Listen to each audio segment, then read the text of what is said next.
Today on Face the Nation, Ambassador Paul Bremer, the U.S. top official in Baghdad on the chaos in Iraq, and presidential candidate Democrat Bob Graham.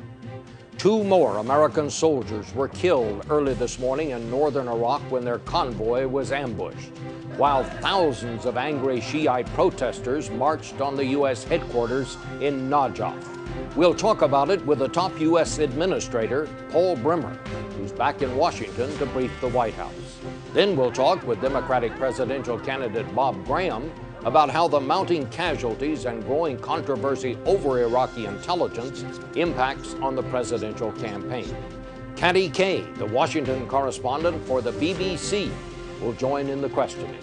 And I'll have a final word on how Gerald Ford spent his 90th birthday. But first, Ambassador Paul Bremer on Face the Nation.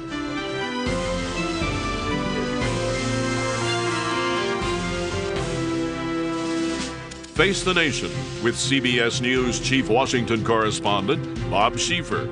And now from CBS News in Washington, Bob Schieffer. Good morning again. Ambassador Bremer is in the studio with us this morning, joining in the questioning this morning. Well, Prime Minister Blair was here earlier in the week, so we thought it would be a good idea to have Katty Kay of the BBC to join us this morning. Welcome to you both. Ambassador Bremer, let's get right to it. 3 more Americans killed today in Iraq. That's now 37 who've died in combat, I guess, since May 1st when the president said combat operations were over. More than 94 people, I think, dead in all since that date. And we're seeing this morning, again, one of the largest demonstrations ever. I think we have some film of it here. Shiites turning out this morning. Some estimates put that crowd as large as 10,000. Marching to the U.S. headquarters to protest the presence of Americans there. If you were an American sitting at home this morning watching this program, what would you make of those pictures and these continuing casualties? I think it's important to step back a little bit here, Bob, and look at where we've come from. First of all, in the last 3 months, we have liberated 25 million people in Iraq. While it's very hard to know exactly how to measure public opinion there because there's no really good polling, the fact of the matter is, in all the polls I've seen, the vast majority of the Iraqis prefer to be free and are pleased that the coalition freed them. Now, we have an ongoing problem of security in a very small part of the country. Most of the country is quiet. The north is quiet. The south, the Shia heartland, is quiet, which is all of the area south of Baghdad down to the Kuwait border. We have a limited problem of some bitter enders, some small remnants of the old regime who are using professional military tactics to attack and kill our soldiers as they did this morning. So you don't think this is a coordinated campaign? You don't believe this is a guerrilla war that suddenly we've moved into a phase of guerrilla war, as the top generals are now saying? Well, I'm not going to argue about how you define it. The fact of the matter is we are facing a small group of bitter enders who are basically trying to turn the tide of history. We have thrown out Saddam, and Saddam, dead or alive, is finished in Iraq. We will prevail against these professional killers. They are in a small area of the country.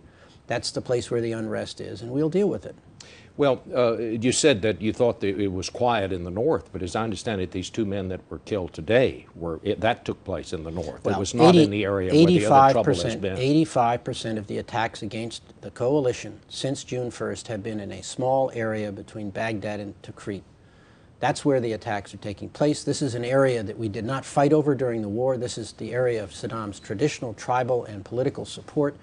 We are seeing remnants of the old regime regrouping in squad-level attacks against our soldiers, and we will deal with it. They present no strategic threat to the coalition. I don't dispute at all what you're saying, but some have said that there's actually more trouble than we know about, because they say that the military is not reporting these attacks unless someone is wounded or killed. Is that not correct? No, we keep very close track of the attacks on the coalition.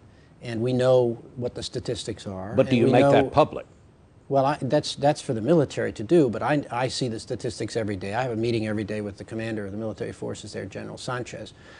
We have seen, as the military has said, an uptick in the attacks against the coalition, but a lot of those incidents are because we initiate them. That is to say, we're going out and trying to find these guys. So you have to be very careful when you start looking at these numbers. most of the attacks, most of the incidents between our forces and theirs are because we are now initiating. We're on the offensive, and we're going to stay on the offensive until we dominate these people. Kathy? Clearly, it's very important to find Saddam Hussein for the security of the Iraqi people and to give them confidence in their future. What more, until Saddam Hussein is found, what more can you do to try and co-opt the Iraqis into helping you with, when it comes to intelligence, when it comes to people that might be looting, when it comes to security issues, when it comes to people who might be planning attacks against Americans? Because it seems to me that without the cooperation, more cooperation from the Iraqi people, it's going to be almost impossible to bring security. Well, as a matter of fact, in the last few weeks, we've seen a substantial increase in cooperation from the Iraqi people. We've started to see Iraqi people coming in and telling us where the bad guys are. More than was the case a month ago, more than was the case 2 months ago. We've got people coming into police stations. We've got people coming into tactical commands saying these people are bad and we need to go after them. Secondly, we are going to be raising an Iraqi Civil Defense Corps made up of Iraqis who are going to be working with us directly in this military part of the operation. Thirdly, we are raising an Iraqi police force of some 65,000 to help us police the cities and the villages in Iraq. And finally, we're raising an Iraqi border guard. So we're going to be making more use of the Iraqis as we go along. And that's the military side. But people who work with the Americans risk being seen as collaborators. They're still clearly very terrified of Saddam Hussein rising up like some kind of Lord Voldemort from the cracks in the pavement over there. I mean, this is a real issue, the fear that they have of Saddam Hussein. Well, of course, we recognize the importance of getting a hold of Saddam Hussein or killing him, which is why we have placed a $25 million reward on his head and $15 million on each of his son's head. These attacks that we're seeing basically are attacking our successes. We had an attack yesterday, for example, against a guard guarding a bank. Well, we introduced a new currency without problems. The currency has been stable. We have made the central bank independent. We have approved a new budget. In all of this in the last 2 weeks, and of course they go after us there. We had an attack on a police academy in Al-Fallujah 10 days ago. Well, we're standing up police, and they're going after our success there. We had an American soldier killed on the campus of Baghdad University 2 weeks ago. Why? Because all 22 universities are now working in Iraq. All of 90% of the primary and secondary schools are up and running. They're holding final exams. We are succeeding in education. We are succeeding in bringing up the police. We are succeeding in the economy. And these bitter enders don't like it, so they go after us. Mr. Ambassador, you have been saying this morning, it's no secret you're on all the Sunday talk shows this morning, and we appreciate you dropping by here. But you have been saying, you said earlier, that you're not going to get into numbers. You don't think we need more troops. You think the number of troops is adequate at this point. But it would appear from a long distance that the main thing the American troops have been engaged in, because they have to right now, is protecting themselves and our own installations. Doesn't that mean that you're going to have to bring in some more troops from someplace? Well, first of all, that's not what the American troops are doing. We're conducting raids, very active raids. In one operation we ran in the last 4 days, we pulled in over 800 detainees, Iraqis, Baathists, Fedayeen Saddam. It's not as if we're sitting back and doing nothing. We're taking the battle to the enemy. Well, I don't say and we'll that as continue criticism, doing that. But it just seems obvious that that's what a major part of their job is. Well, of Because course, that has to in be. any military, force protection is an important part of their job, but I don't want to leave the viewers with the impression these guys are simply sitting down somewhere. They're not. They're going out after these guys, and they will continue to go after these guys. Now, when we bring up some of these forces I was talking about earlier, particularly the Iraq Civil Defense Force that we talked about, we will be able to use them on convoy security, route security, site security, the kinds of things that our soldiers are doing. That will free some of our soldiers to go out and be still more aggressive. So we have very much in mind the need to take this battle to the enemy. You're here to brief the president. Are you going to tell him that we're winning the peace in Iraq? Absolutely. I'm absolutely confident that we are on track to conduct a political, economic, and military strategy that is going to leave Iraq consistent with the President and Prime Minister's view with an elected, representative, democratic government in Iraq, which is something they've never enjoyed before and which will be a model for the Arab world. As you see the situation now, where do you think it will be 3 months from now and 6 months from now? In 3 months, we will have made significant progress in the security areas I already mentioned, getting the new Iraqi army started and the police. We will have restored, I think, many of our basic essential services in water and electricity and power. to pre-war levels, which is not much, by the way. I mean, in many ways, what we're dealing with here is an economy that was devastated not by war. You think you'll have the electricity on and the water running in 3 months? The electricity is on, and the electricity will be at pre-war levels within 6 to 8 weeks, and we're confident about water as well. We will get back. There seems to be a lot of discussion in Washington this week about the need to internationalize the force that is in Iraq and try and get more of the international community to cooperate. How much does the bitterness that was created towards America in the pre-war period make that harder?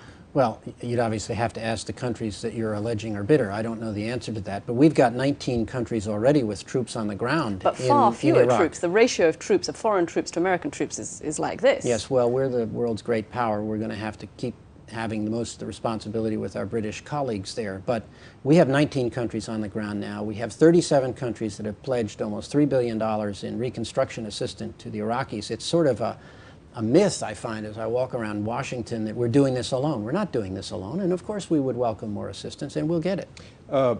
We heard a lot about weapons of mass destruction. Obviously, we haven't found any. Do you think what it will come down to is that we will find that they had a program to build weapons of mass destruction, or do you think they actually had weapons of mass destruction? Well, we know they did back a long right. time ago, but it's been, as you know, the consistent view of the last 2 administrations, both parties, all of the members of the Security Council, that he had programs. My belief is we will find evidence of programs in biological and chemical weapons when the job is done. But not necessarily the weapons themselves. Well, let's wait and see what the team comes up with. You got 1,500 guys who are experts over there. I'm not an expert. I'll wait and see what they say.